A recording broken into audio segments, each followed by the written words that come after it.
आमच्या घरामध्ये ना एक छोटंसं असं मांजरीचं पिल्लं आलं होतं बरं का त्याच्या आधी ना. हे बघा एवढं छान फुललेलं होतं ना, काय छान दिसत होतं, काय सांगू तुम्हाला. खूप छान वाटत होतं, पॉझिटिव्हनेस असा मनात येत होता. नंतर मी उठले होते खूप जास्त सकाळ सकाळी आणि झोपेतच होते बरं का. झोपेतच होते, छान ब्रश केला आणि चहा पिऊन घेतला. नंतर आंघोळ वगैरे केली. आंघोळ वगैरे केल्यानंतर जी काही एक्स्ट्राची कामे असतात ना, कपडे धुणं वगैरे, हे सर्व कामे मी आवरून घेतली. आवरून घेतल्याच्या नंतर ऑफिसला पण जायचं असतं, त्यामुळे कामे देखील लवकर आवरावं लागतात. मग माझा स्वयंपाक पण कसा केला मी बघू शकता. दोन्हीकडे सोबतच भाज्या होत्या चालू होत्या, जेणेकरून मला 2 भाज्या बनाव्या लागतात स्वयंपाकामध्ये. एक पातळ भाजी आणि एक सुकी भाजी. पातळ भाजी म्हणजे सकाळच्या जेवणासाठी आणि सुकी भाजी डब्यासाठी. अशा पद्धतीने दोन्ही कामे माझ्या सोबतच चालू होते. दोन्ही गॅसवर दोन्ही भाज्या मी बनवत होते.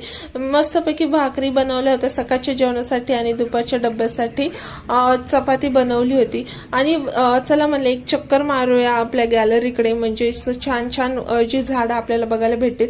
मग दुपारी ऑफिसमध्ये मी जेवण केलं आणि जेवण झाल्यानंतर सुमारे 5च्या सुमारास मी ना ऑफिसमध्ये चहा घेतला. चहा घेतल्यानंतर घरी आले आणि बघते काही एवढं छोटंसं मांजरीचं पिल्लू होतं ना, म्हणजे खूप छान दिसत होतं ते पिल्लू. आम्ही खूप छान एन्जॉय